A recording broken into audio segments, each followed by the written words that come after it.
SONGKET Sarawak recognized as an intangible cultural heritage, politicians told not to be fickle-minded, and 5 million ringgit in seed fund for commercial orchid garden.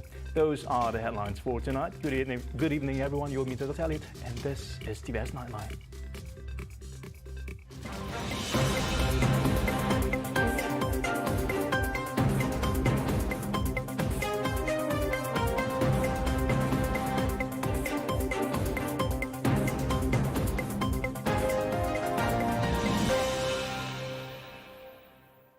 We begin with our first story. Politicians in West Malaysia should not be fickle-minded, especially when it comes to showing support to its chosen leader, especially when the statutory declaration has been signed. With the persisting political instability, it could affect the formation of the next ruling government following the upcoming 15th general elections or GE15. Kalau nak jadi ahli politik tu, we must have a lot of principle. Jangan hari ini kita sokong itu, besok kita sokong ini. I'm not pointing fingers because they declare that they have SD or statutory declaration being signed. Kalau ada sanggup sampai buat macam tu, tapi lepas itu sokong yang lain, sekejap pada kata sokong Anwar, sekejap sokong Mahathir, sekejap sokong Ismail. There must be something wrong with you. Datuk Sri Abdul Karim Rahman Hamzah was responding to a question regarding Datuk Sri Tajuddin's tell-all on Datuk Sri Ahmad Zahid Hamidi and Datuk Sri Najib Razak's support towards Datuk Sri Anwar Ibrahim for the upcoming GE15. Karim, who is the Vice President of Parti Pesaka Bumiputra Bersatu PBB, hopes that Sarawak will play the kingmaker role to the country as the political chaos in Malaysia seems unsolvable. The next PRU, GPS will deliver. I do hope that we will be able to deliver all 31 seats. And we will be the one to stabilize the country with that number of seats. Because we know what is happening in Semenanjung Malaysia. There's going to be, there won't be any party that will be able to have a solid majority to form a government. Therefore, Karim hopes that the strong performance of Gabungan Parti Sarawak GPS in the last state election, with over 92.6%, will be replicated in the upcoming 15th general election. Orchid species found in Borneo are different from those abroad. Looking at the economic potential of the global floral industry in commercializing the unique hybrid orchids to the global market. A second orchid garden to be established in Kuching is located at Semenggau and will double up as a research center under the Sarawak Forest Department. Jadi Borneo ada special species yang mungkin boleh kita kawin. Dan akhirnya kita mempunyai warna orchid yang agak kata atraktif. But then it has been done through certain research. Jadi saya berinya 5 juta untuk mengukuhkan atau mewujudkan small garden dengan all the digital device yang boleh analyze orchid dan juga dapat menghasilkan in big volume. Inspired by his trip abroad, Abang Johari said that the flower industry, including orchid flowers, is huge throughout the world, particularly the Netherlands and China, which are the leading importers of orchid flowers. Thereby, the state government has allocated 5 million ringgit in seed funding for the said matter. He said this after launching the state-level International Day of Forests at the Industrial Research Centre on Tuesday. Additionally, the state government is targeting to export the orchid flowers in the next 2 years. At the same function, Abang Johari assures that mega projects under the state government will proceed as usual, despite the federal government's move to delay mega projects this year. Federal government funded? I do not know, but the one funded by state one.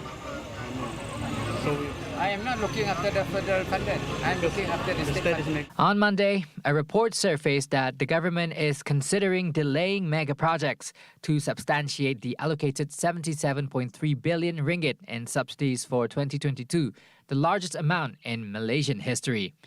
Minister in the Prime Minister's Department for Economy, Datuk Sri Mustafa Mohamad, said that the delay could cut back on the federal government's expenditure for the interests of the people. SONGKET Sarawak has been recognized as an intangible cultural heritage of great importance, and tonight it attained an even higher recognition by UNESCO. During the ICAP Humanitarian and Community Awards ceremony, which took place on June 28, Premier of Sarawak, Datuk Petinggi Tan Sri Abang Johari Tun Apeng said the recognition allows Sarawak to promote its cultural heritage, arts, tradition and craft through it. Having an intricate art like SONGKET recognized by UNESCO as an intangible cultural heritage not only endorsed it with social importance, but also economic significance. Its recognition enhances the tourism industry in Malaysia, and SONGKET Sarawak contributes to cultural tourism in Sarawak. SONGKET Sarawak has the potential to play a significant role in the development of a cultural heritage-based ICH links by the global community. In turn, this cultural heritage base offers the opportunity for sustainable development of ICH in Sarawak.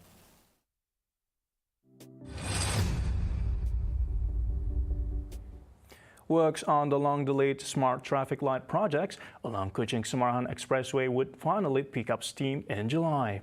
Kota Semarahan Municipal Council MPKS Chairman Dato' Peter Minos said the assurances were given by Deputy Premier Dato' Amar Douglas Uga Embas after visiting the site on Monday and instructed the project to resume on July 1st. The progress of the 47 million ringgit project was stymied by the COVID-19 pandemic. Minos said Uga's announcement came as the light at the end of the dark tunnel for the residents of Kota Semarahan, who have to endure daily heavy traffic congestion for the past couple of years. Previously, it was reported that Public Work Department JKR would appoint a new contractor to take up the stalled project, and it would take 15 months to complete. Commenced in October 2020, the project is expected to be completed by October 2023. Kuching will be formally inducted into the 14 UNESCO Creative Cities Network UCCN in Santos, Brazil. As such, the annual conference marks the city's first attendance since its designation to the UCCN in November 2021 as a creative city of gastronomy. Santos, which has a rich film legacy dating back to the 1900s, has been named the Creative City of Film. The conference is taking place from July 18 to 22nd. Theme Creativity, Path to Equality is the first in post-pandemic. Kuching South City Council Mayor Dato' Wee Hong Seng said a conference provides excellent opportunities for networking with other cities. Meanwhile, UCCN Kuching will be holding a forum on July 13 to engage with the city's stakeholders to get feedback before the delegation departs. For further details, the public is advised to visit the link shown. National professional boxer Adli Hafiz Muhammad Pauzi, also known as the Golden Boy, is confident that he will win the quadrennial Commonwealth Games Competition 2022 in the boxing category. The Games will be held in Birmingham, England on 29 July till 7 of August. Adli, who holds a clean record of 9 wins from 9 career bouts, including 5 knockouts, said that he would do his best in the ring and draw on strategies and experience he gleaned from his previous fights and trainings. Untuk this year, achievement saya untuk dapatkan World Championship, saya dah dapat on April, so next target would be Commonwealth Games. So I will be continue my journey, which is I'm going to train in Los Angeles this upcoming December. Training with Manny Pacquiao coach in Wildcard Gym, Los Angeles, California. So that after that I will challenge, I will try to slot in fight in US, become the first Malaysian fight in US coming soon, inshallah. Adli added that they had plans to organize the fight around the capital and were deciding between several locations, including Axiata Arena, Kuala Lumpur World Trade Center, and Genting Highlands. He also shared his mission and vision of participating in the Asian Games and the Olympics, besides his dream of opening a boxing academy to promote the sport in the country. On May 2nd this year, Adli Hafiz just recently won the Universal Boxing Organization World Middleweight Champion, defeating former Pan-Asian Boxing Association ruler Therawat Yohanningo from Thailand. National diving queen Datuk Pandalela Rinang continues to bring glory to Malaysian by winning the bronze medal in the women's 10-meter platform at the 2022 World Championships in Budapest, Hungary today. The 29-year-old diver collected 338.85 points in a total of 5 dives to ensure a podium finish at the Duna Arena. The success saw Pandalela equalizing her achievement at the 2015 World Championships in Kazan, Russia, and improving her 5th position in the 2019 edition in Gwangju, South Korea. The gold medal was won by 2019 World Champion and Tokyo 2020 Olympics silver medalist 16-year-old Chen Yuxi from China after collecting 417.25 points, while her 15-year-old compatriot and Tokyo Olympic gold medalist Kwan Hong-chan took home silver with 416.95 points. Pandalela, who won a gold medal at the 2021 World Cup diving tournament in Tokyo, is the most senior athlete in the women's 10-meter platform event in Budapest. This Thursday, she and partner Nur Dabita Sabri will participate in the women's 10-meter platform synchronized event in an effort to defend the silver medal she won in 2019 with Dato' Leong Moon Yi. Meanwhile, Malaysia's challenge in the men's 3-meter springboard event ended in the qualifying round after Muhammad Shafiq Puteh and Chu Yifei finished 35th and 51st out of a total of 55 divers, respectively. Coming up after the break, sustainable fashion transcends beyond trends, and Malaysia-Australia partnership will help sustain food security. Right here on TVS Nightline. Stay tuned.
Welcome back. Streetwear will always be tied into a culture of overconsumption and fast fashion, as it allows consumers to purchase new and affordable clothes in high street stores on a day-to-day basis. Evidence has shown that fast fashion has a significant environmental impact, as this makes clothing disposable with a short lifespan. While consumers have very low awareness of the impact on their purchases on the clothing industry, the economy, and the environment. Therefore, local fashion designers are taking on a mission to have sustainable streetwear while generating revenue. Collab Store Director Richard San said the company recruitment comprised of young designers that are creating garments driven by important messages around fair labor and sustainable fashion. Sustainability is a very big issue, especially in West Malaysia, because there's so much more fast fashion retailers than here. So in Collab Store, as a representative of 20 local brands, I often encourage them to inter-exchange. In other words, for example, if they have got excess fabrics, they can recycle with somebody else or something like that, or they can be very transparent with their business model, because sustainability is also about business practice, and also sharing of resources. I think that's very important. So basically, I want them to do two things. One, being very transparent. The other one is zero waste. He said, in fashion, a key part of reducing carbon footprint is the awareness of consumption practices. By illustrating examples that most business models can follow to cut costs and hire local talents. Okay. One big action we have done is we use recycled material for our paper bag and packaging. Second, we don't have any sort of a lot of advertisements below the line, sort of thing like brochures, flyers, and all that. We encourage them to scan so they're able to read and all that. So we're able to cut all that. Secondly, we definitely has reduced the carbon footprint because all our garments and manufacturing are all done locally. You see, so instead of doing overseas where you are shipping and all that other air pollution and all that, so this is, my contribution as reducing carbon footprint.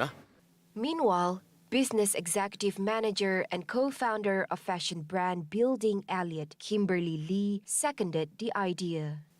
When we import from overseas, we're actually paying a lot of duty fees. So it's actually not very sustainable cost-wise. So working locally, we actually provide more job employments for more people. And also we cannot monitor whether they are using labor wise properly or not, because overseas they are actually child laborers.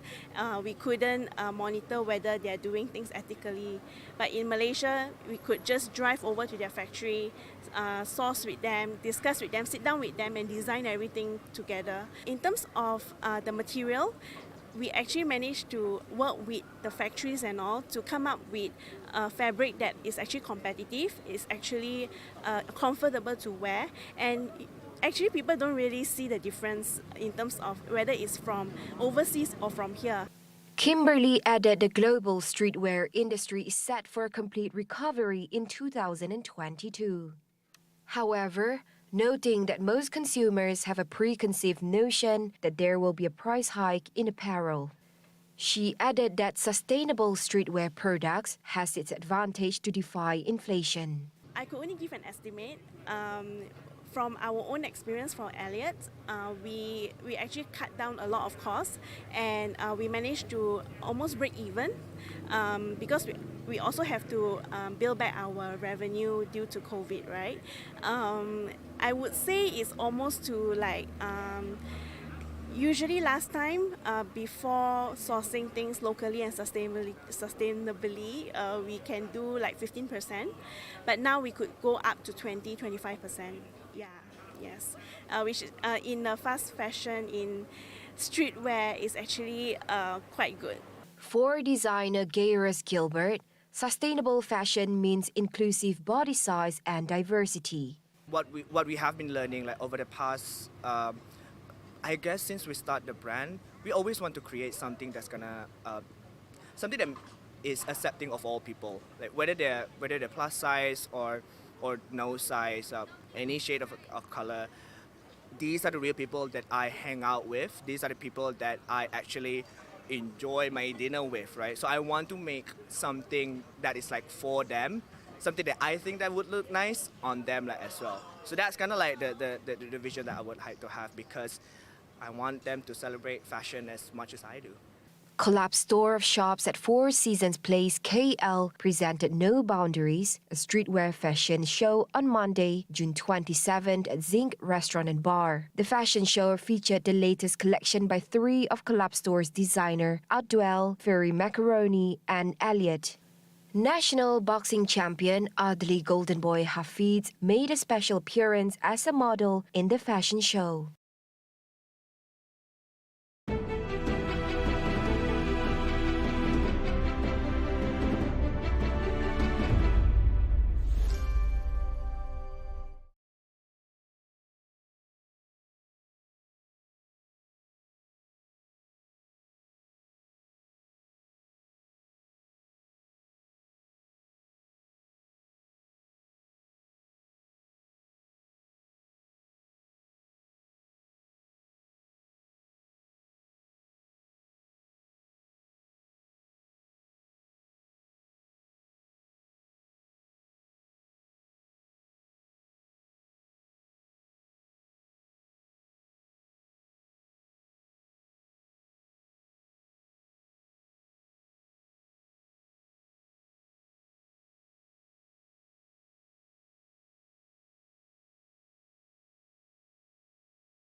You're watching Tvs Nightline.